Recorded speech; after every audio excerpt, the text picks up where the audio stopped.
hot button issue, which became a big rage, sometime back, when an incident happened at one of the big four consultancies in the country, where an employee sort of had a tragic end. Uh, and also there were other places where this has been a constant problem about work-life balance eventualities. Basically, there are a lot of issues happening about stress, about how people cope with their life, work with stress, and cope with work pressures, to perform at one end, and also to have a reasonably better lifestyle with family, and have a healthier life. So there has been this constant ongoing debate in finding the right balance between work and life. Now, our case study, basically, moving away from this regular issue, tried to look at, from a corporate's point of view, how they would handle these work-life balance eventualities, which means that in a company, if an incident happens, just like it happened in one of the big fours or in one of the financial services organizations in the country, when certain HR issues happen, and there could be different kinds of eventualities. It could be a tragic death, it could be a suicide, it could be en masse resignations. There could be several eventualities, from the cause of dealing with work-life balances. So in those cases, how does a company handle those situations? What is the right kind of communication that go out? How do they handle and protect the brand? Because there will be a lot of media attraction on that issue. So there are several things that a company needs to look at. So this month's case study challenge kind of tried to analyze and see how people, how management students are kind of looking at that angle. If they were to be in the corporate shoes as a CEO, CFO, or operations person or HR person, how would they be dealing with these HR eventualities to deal with work-life balance eventualities? So to do that, we sort of asked and invited two esteemed panelists, and both are from Pune. We have with us Dr. Dipendra Sharma, the Dean of WPU School of Business, Pune. To quickly tell about Dr. Dipendra Sharma, he's an Indian Institute of Management, Ahmedabad alumnus, has 25 years of experience in academic administration, research, and teaching. And everything has been in the sphere of industrial marketing also. He has undergone a leadership program at IIM Bangalore.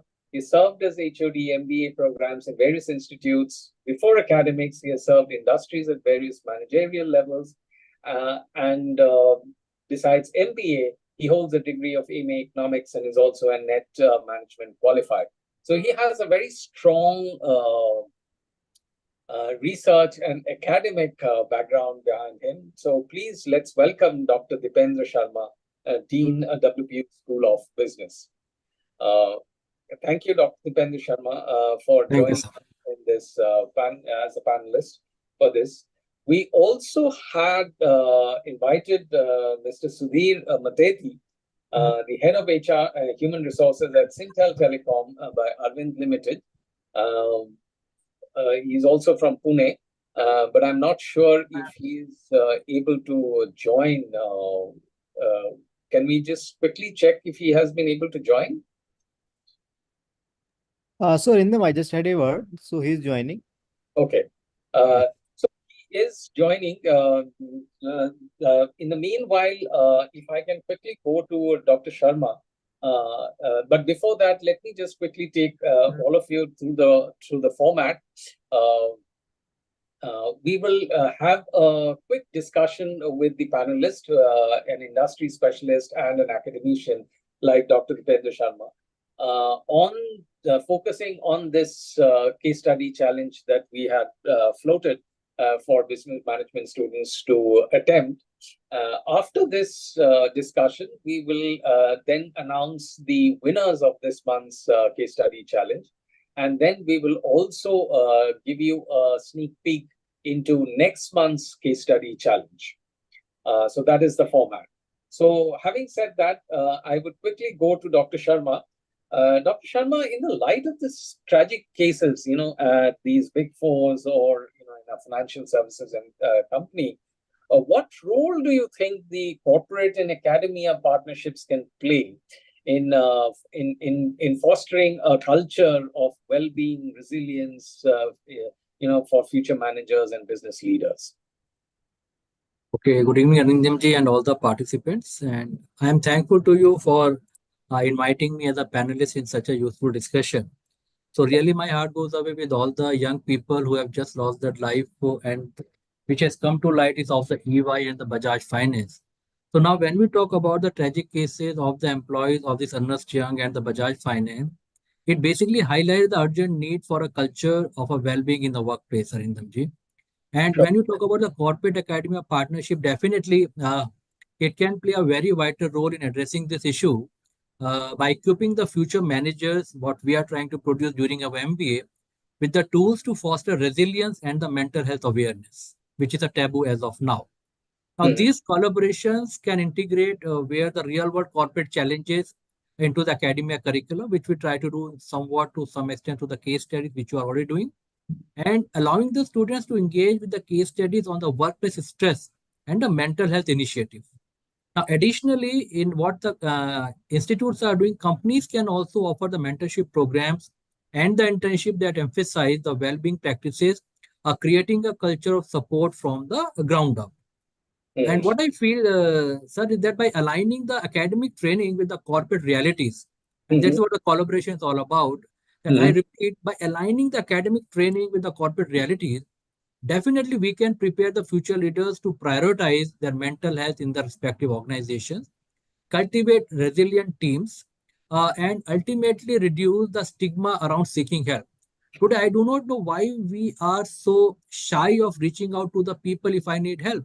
There's no harm in doing it. But I do not know, there's a stigma that we are not supposed to and we have to do everything on our own. It unnecessarily put a lot of pressure on us. So this proactive approach, if we can create a new generation of business leaders who value and promote the well-being, making a workplace safer and more supportive.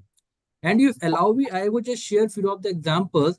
Now there are several companies which are leading the way in developing the academic partnership focused on the mental health curricula.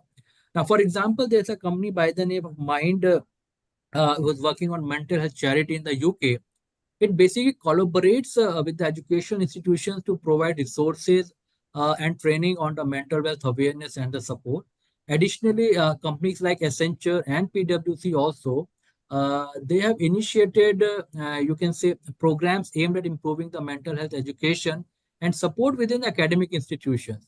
So these include offering the workshops, internships, and the mentorship opportunities that equip the students who are going to be the leaders in the corporate with the practical skills and the knowledge to foster a culture of well-being in the future workplaces. This is my take on the question that you have thrown at me, Arindamji.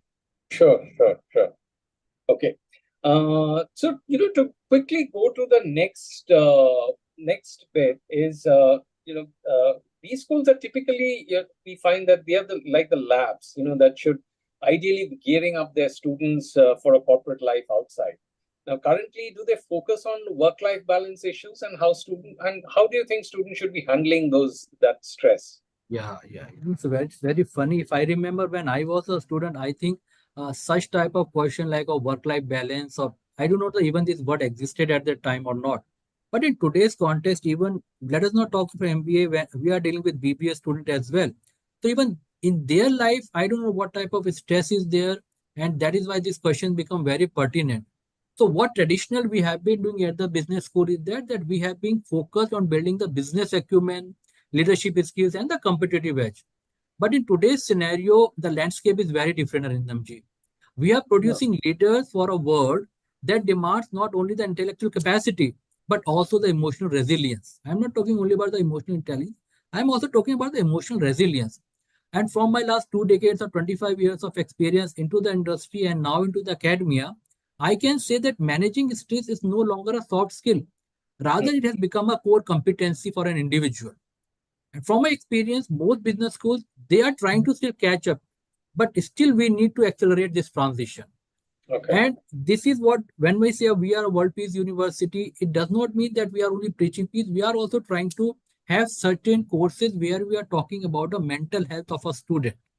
And the reality is that the student enters the B school with a single aim of excelling, often at the cost of their mental health. And this mirrors the corporate world as well, where the pressure to perform can overwhelm even the most capable individuals. My co-panelist would be able to vouch on that when we will listen to him. And further, in my view, work-life balance and managing stress need to be the center in the student's education. We should not waiting once he get into the corporate world that only then this type of things should be managed right from the student, even when he's at a UG level, at a BBA or some other program at a BTech level he's doing. I think this is something that should be taught and should be an integral component of the curricula.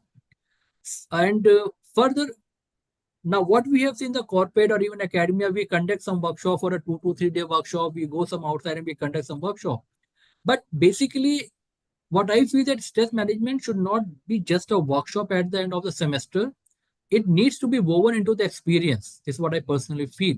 And we need to create an environment, sir, where students feel empowered to manage their workload because a lot of academic rigor is there, a lot of expectations are there. So this academic rigor also puts a lot of pressure. So they should be empowered to manage their workload and have access to the resources like coaching, mental health professionals, peer support. And as a result, now not only at the PG level, but even at the school level, if you see, so now you are having the counselor. So even education industry is understanding that why the student at the age of, you can say 10th or 11th, why are they committing suicide? What is the so much pressure they are taking on the study? So we need to give that type of a counseling where they are having a more mental resilience. And secondly, I feel that handling this is not the responsibility only of the administrator. Now, we, the professors, the mentors, and the industry leaders must take it seriously, while the students should be encouraged to prioritize their mental health as well as what do they do their academics. Okay. So, and effective stress management now should be a key trait of a successful leader, and students need to learn this. The sooner they do it, better it is for them. This is what I personally feel, sir. Okay. Okay. I'll just do a quick check. Has our co-panelist joined, Mr. Mateti? Yes, Arindam. He joined. Yes, Yeah. yes, Arindam, I'm here. Mr. Mateti, welcome to the panel discussion. Thank you. You know, so we have already started with Dr. Dipendra Sharma. Good evening. Very good evening. Mateti is welcome, sir. To very quickly introduce you, you're the head of Human Resource Intel Telecom by Arvind Limited. You're currently, you have about 27 years plus of experience, professional exposure. You have worked with Reliance Infocom, Tata Group, SR Group, Aditya Birla Group, and currently now with the Arvind Group, of course. You're passionate about training and development for the last 3 decades. So, Mr. Mateti, you are aware that today we are discussing about our this month's case study challenge, which sort of looked at how corporates deal with the work-life balance eventualities. As you know, earlier that one of the big fours, EY, and in one of the financial services companies, we have had some tragic cases because of extreme work pressure. So these kind of things that happen in the corporate world, our case study challenge kind of quickly tried to look at not just the regular how to deal with work-life balance issues, where which we are constantly debating. Here we sort of tried to look at how corporates, when they have these kind of incidents in the companies, how do they deal with it? Like, the kind of communication that go out, how do they protect the brand, the HR issue, how HR handles all these things. So in light of that, one of our questions would be to you that, how do you think organizations can balance the need on the one hand for high performance, accountability and responsibilities. On the other hand, you have extreme competition and all those things. And at the same time, you also have these burnout issues. So how do you think companies should be able to balance those two? Okay. So let me give you a brief summary of how a psychology plays on an employee. Right. If you look at a human life cycle, in the childhood during the school times, is bound with boundaries. Right. What he should do, what he should not do. To do's and don'ts are a philosophy of life during his childhood school time. Yeah. The Yes. moment from a school he graduates to a college, that is the time when the bird is set free. That is the time he spreads his wings. But again, the current modern life, the work, the education pressure, the academic pressure, and the expectation from the peers, parents puts a lot of pressure on them as well. So that free time actually is under a lot of pressure. It's a sandwich situation where they want to explore the world, they want to do a lot of things which come out of the nest, but there's a huge expectation from all ends. Right. While the socio-economic condition in India has also gone great, right? There's a huge rise in cost of living. Right. The expectations from, let's say, a student who graduates from a B school has paid a lot of education fees so far, and before he starts his career, he has an EMI of an education, that he's Correct. had. So there's a financial burden to a larger percentage of students. We let us leave the 10-20% of the students who come from the elite section of the world. Other than that, the larger population has a financial burden the moment they land into a job. Mhm. Gone are those early days when the students land up with a job, whatever minuscule salary, but they did not have a financial burden on them unless and until the family was from a lower part of life. So Right. today, the larger section of people have an education loan.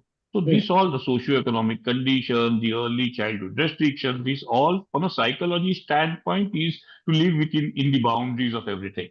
Right. Correct? So this puts a lot of human pressure on the children and a lot of human pressure on the young workforce. Now, what Right. do they expect? The pandemic has also taught us to give them freedom, freedom to work from home. Work from home is an old concept. The new concept is work from anywhere. Work from You know, anywhere. yeah. So the pandemic gave an idea of work from home. Now there's a freedom called work from anywhere. People can.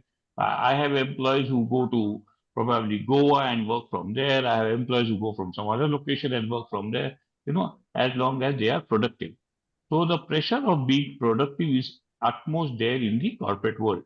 They have to be productive the moment they go live or they go into the business. The Mhm. next moment the productivity is high. Correct? So if you look at the entire psychology from one end, there is a pressure of being productivity. The other hand, the productivity in terms of finance is also there. Now, if you look at the traditional home life or the family life, men used to go to earn and the women used to handle the family. Handling family is also a huge operational task. If Mhm. I go back to my mother or my seniors in my family, they used to handle house and house operations was a major task. Today, we call it a double income group, DIG. The husband and wife both have to work to survive in this modern socio-economic situation.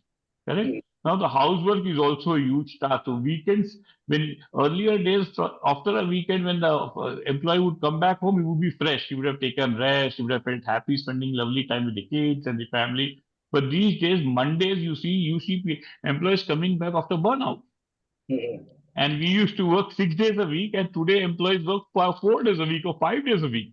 And Mhm. still, when they come out on a Monday morning, they are burned out. Yeah. Which means that the daily course work also is adding a lot of pressure on them. You Mhm. know. So if you look at overall, it's a lot of pressure on the human being from a life standpoint, not only from a corporate work standpoint. Correct? So there are simple measures which the corporate world can do to assist employees.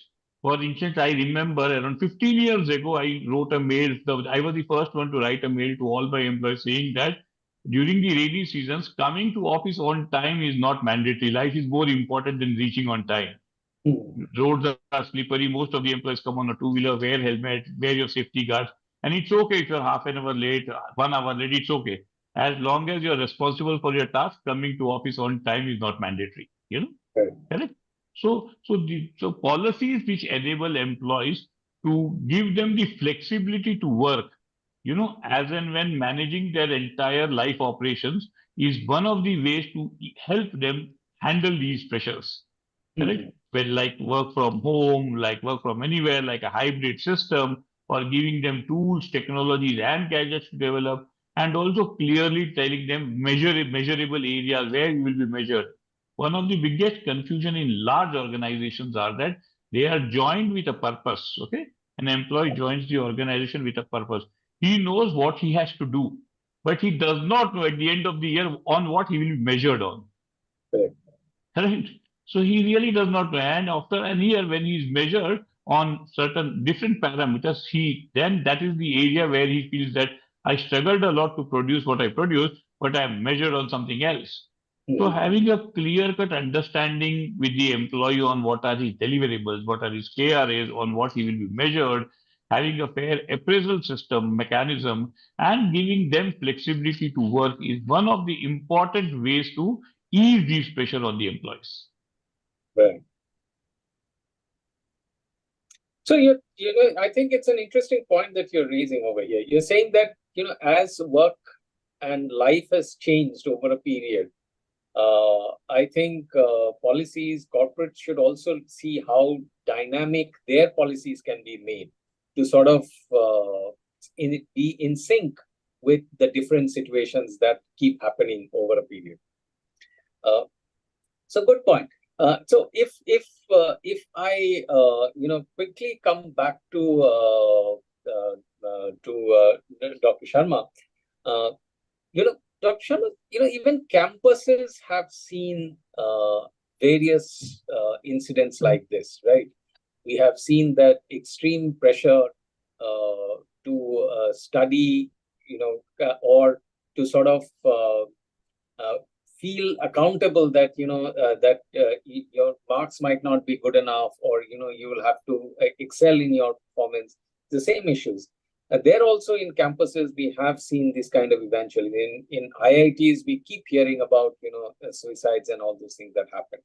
How do you think campuses should deal with these kind of things? What are the steps they should be taking to see that in terms of in tandem with the modern education system, and with the industry readiness that they need to build, how can also they look at the health and the well-being of their students?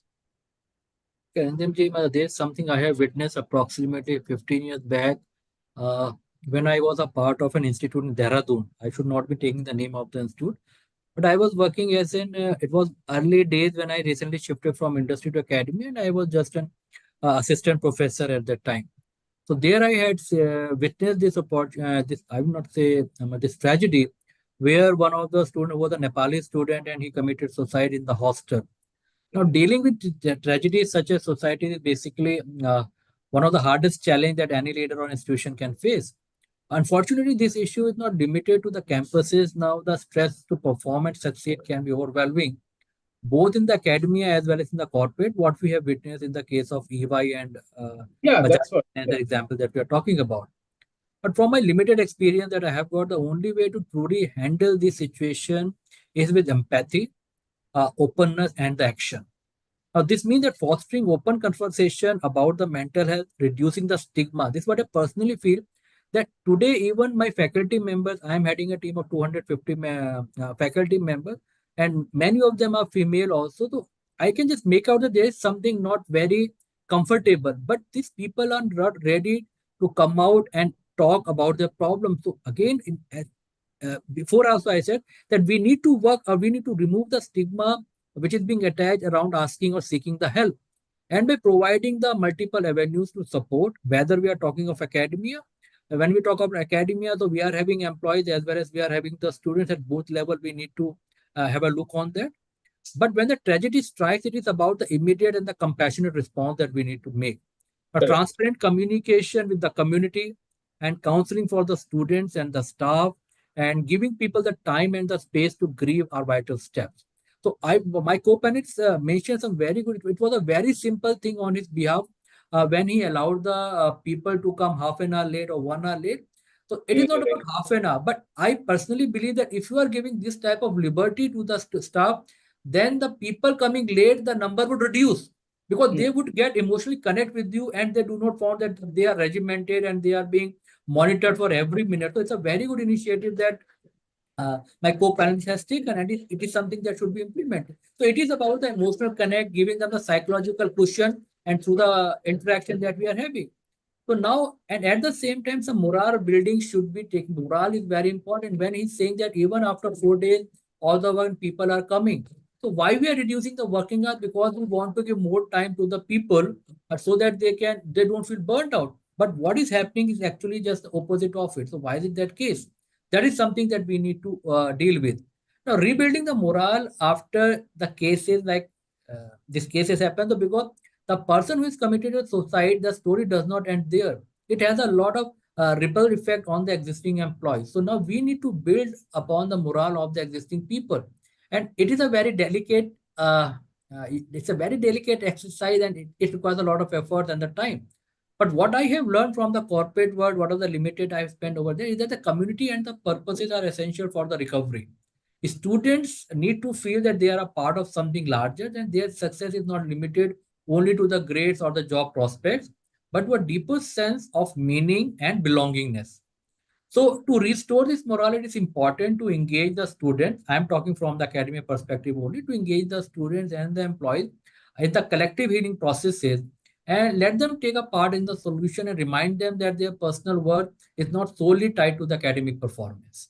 Empathy, talking to them, giving them the time, being passionate, being compassionate. I think these are the few things that we need to incorporate in our existing system. Then I think to some extent we will be able to rebuild the morale of the existing employees, which may have taken a dip after such tragic incidents happen in any organization. And God forbid, no organization should face this type of, you can say, incidences in the times to come.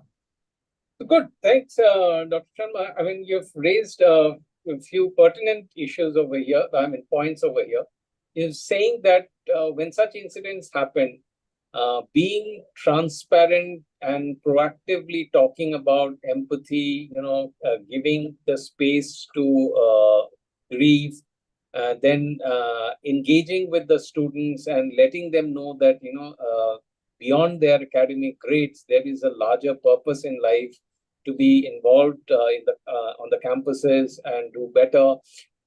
So those are things that should be communicated proactively, and that should go out, during such eventualities. Right, I got your point. To quickly go back to Mr. Mateti, Mr. Mateti, you've talked about how work-life balance situation should be handled. My point is that when such an incident happens like this, how does the company gear up and come together, starting from the CEO to the HR, to the department heads, to even customers and stakeholders, partners, everyone in the corporate world in a company?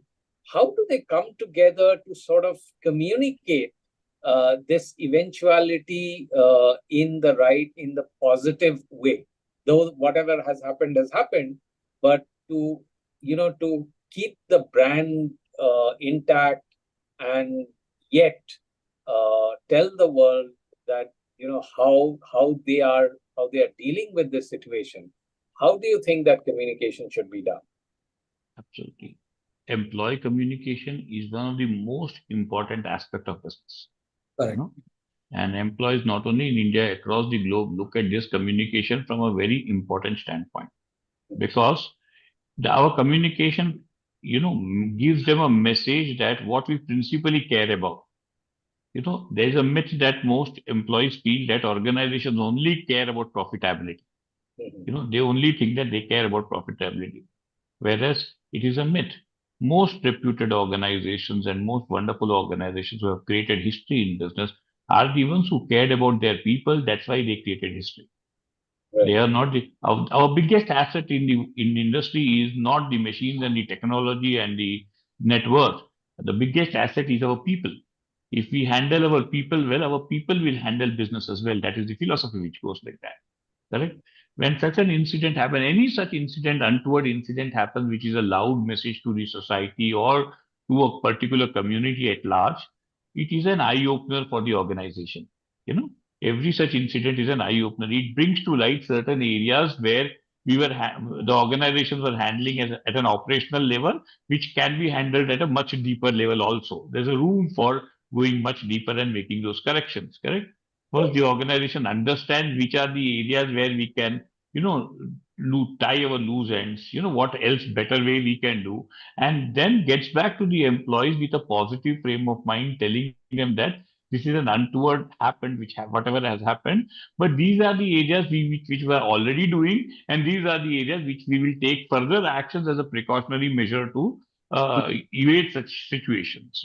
Right. And specifically to such cases, let me share one or two important message that I want to give here is handling a career. Most people in organizations come to HR. I have been handling HR for 27 years. They come to HR mostly when there is a career issue. Okay. Either growth, either designation, as my colleague Mr. Sharma rightly said, that designation, pay packets, appraisals. But handling a life and handling a career are two different skill sets. Handling life at a large is an absolutely different situation.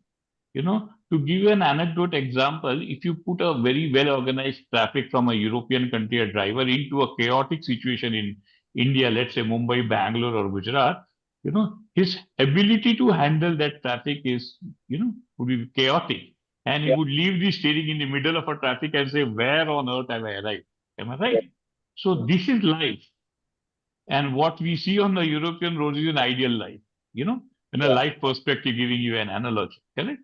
So handling a career is only one highway, and handling life per se from all angles is a different highway. It's So like a city driving. yes, it's like a city driving. Everyone coming from all the areas, the signals are there, but nobody adhering to the signals, and still Correct. the life is gone, Yeah. is fully on. So one of the most important aspects as a corrective measure, other than the communication, yes, communication is important. We communicate from a brand perspective that yes, we have been doing well. We are sensitive about human needs. And the action that we have been taking while we are sensitive towards employees is what we display at large and communicate them to employees. This takes care of the, preventive, corrective step. An episode that happened, this is a corrective step. So in organization, we always talk about kappa. Kappa means corrective action and preventive action. Preventive action is something which again will not happen. Something Right. which has happened. Okay, we have communicated what we should do, what we should have been doing, and what is a corrective action. Corrective action is something that you should look at employees and educate them, bring awareness about how to handle difficult situations in an overall life per se. So as Mr. Sharma rightly said, there should be a counselor, there should be someone who should guide in the academics. Similarly, if you go to the traditional HR practices, there was a tagline called as a welfare manager. If you go to early days, factory setup, mines and all those big organizations, there was a typical officer called as a welfare officer. The Yeah. job of a welfare officer was to work for the welfare of the employees. Yes. Now, the welfare term was beyond the career and the job role, not only limited to career. It could be health of a family member. So today, as an head of HR in Sintel Telecom, I work as a welfare officer for all the employees. Whether there is a illness at home, I would recommend some, because while handling so many cases in HR, I have been, graduated to a little more knowledge in medical world as well. Correct? So every aspect, whether it is legalities, whether it is everything. So we need to coach them, counsel them from a life perspective, and this message goes into the employees, from a grapevine that yes, our management takes care of any challenge that comes in and around us, or at least guides us in the right way, gives us direction, and this gives them a lot of mental support to handle such situations. The more they share, as he rightly said, only 5% or 8% of the people report challenges to the office. 96% or 94% people will not report to the office. Ability to generate that faith in the system that they would come back to us keep those confidential topics confidential to the office, and also give them a guideline on how to correct it. So from a relationship, from financial debacle, from health debacle, there are multiple challenges of modern life. All these debacles can be managed well if we give a timely organization intervention, coach them, guide them, and put them on the right track. This is philosophically a great welfare development or a welfare office job. And I think more than operations, the HR fraternity has to focus on these areas, which will help for a longer perspective. Arindamji, if you allow me, I just want to take the point further what Sudhirji has just mentioned. Yeah, Dr. Sharma, you have to do it very quickly because we only are 2 minutes, but it's just an time. emotional. That's why I interrupted. Yeah. Sudhirji mentioned a very important point: communication. So at management school, when we talk about the communication, it is the only way through which you can get the work done. You can connect with the people. So when we are talking about the communication, we talk about corporate communication, business communication. But what I personally have learned over as I have also evolved over a period of time, the way I used to communicate, I was very formal, I was very authoritative. But the way now I am able to communicate, in that way I am able to create the teams. It is there the genuineness of the communication that you are making, the intent, the genuineness feeling that you are having. So the person who is listening to me, he should know that the intent of this person is very genuine. He is not communicating for the. And this is something which helps an employee to connect with the organization. The moment he connects with the organization, your role is done, sir. You need not tell him anybody. Now he will take care of everything. This is one thing that and something what happens at an organization level, we may be doing many things. Sometimes what happens, the leader or the management has best of the intentions, but they fail to communicate, but they think that the employee would be coming to know on their own. But many a times, believe me, it does not happen. The things which may seem very trivial or very simple to me, I personally feel, even if you feel, convey it. I will just give you my example. Now, your father also loves you, your mother also loves you.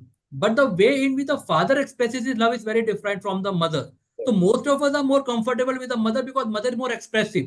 I think I have never hugged my father. I lost him 2 years back. I never dared to hug my father, but I always knew that he cared. But I can just go and take a liberty with my mother because it is this type of communication. So similarly, what Sudhirji is talking, as a leader, not only the HR is not the responsibility only of the HR. I think it's a responsibility of each and every employee or every colleague, any person in the leadership position, to make them comfortable. And the only way is to give them the psychological cushion. And the only thing is that through you communicate, because nobody's antaryami, nobody knows what I have in my heart. I have to communicate, and that communication should be very genuine. So this is the point Sudhirji mentioned. So just that thought came to my mind. Beautiful. So that's why I just thought I should be sharing it with you. The authoritative leadership era is gone. Yeah. That will never exist now. And if somebody is still there on an authoritative leadership, it's a road towards disaster. No, it's absolutely right. And, thank you so much, Mr. Mateti and Dr. Sharma. Very interesting conversations and very nice, little points that came out today. I must say that, we sort of learned a lot of things, how, it can be empathetic leadership, dynamic changes of policies, and various ways of communication. All these should come together to sort of look at these the work-life balance eventualities, how they can. So we are running out of time. So we'll very quickly go into the, announcing this month's winners. And it seems that this month we have had a run by, a college in the south. Bangalore has triumphed in both the two positions. For the first position, we have Sadia Kudeja. She's from RV Institute of Management, Bengaluru. She has won the first position, which is a cash prize of rupees 5,000.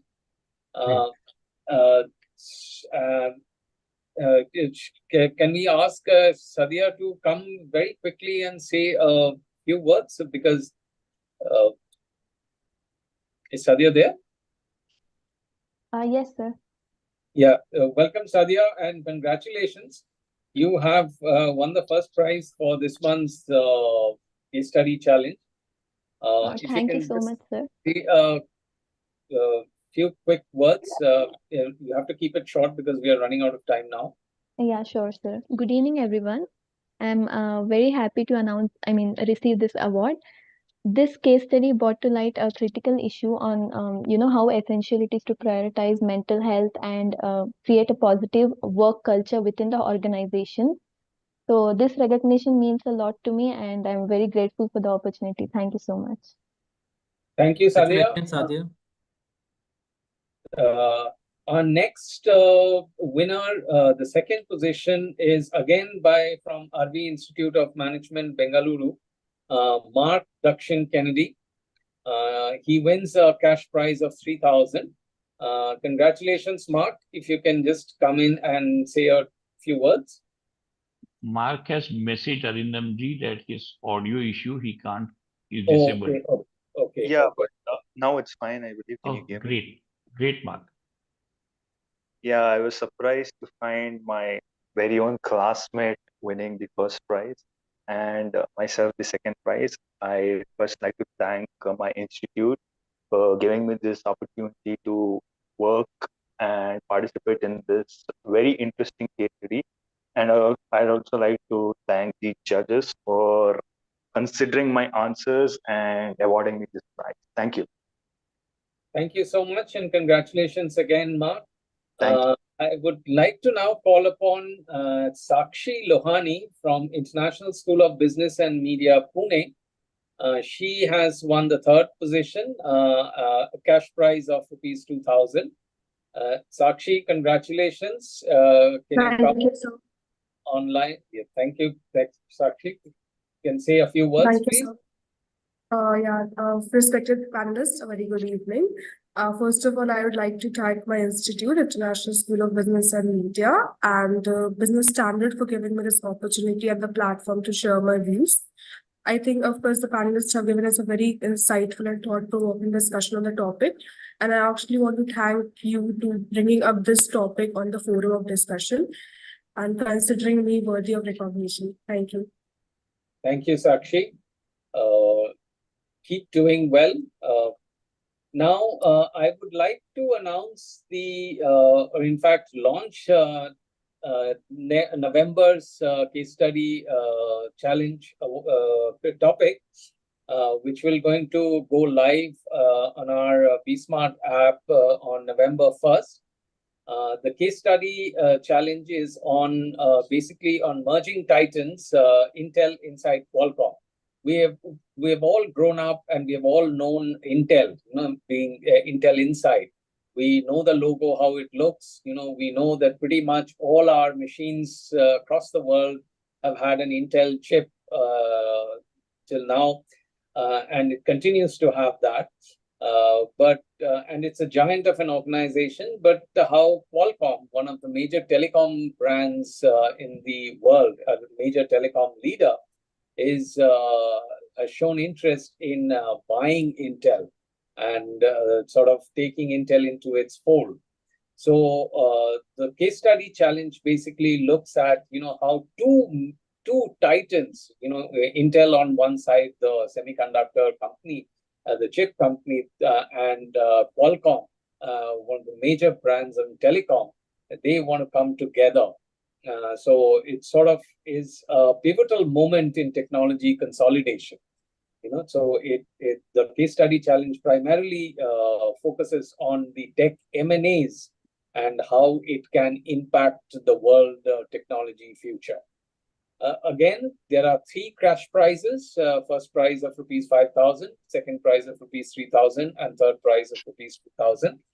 The top 3 winners will be featured on BSmart platform, and we will again have a webinar where we will have an industry leader and academia coming in to discuss this award case study and challenge. The timeline is it's on your screen. November 1st, the challenge goes live on the BSmart app. November 16th is the deadline for submission. 28th of November is when we declare the results. And on December 7th, the prize money disbursement with a webinar will be held.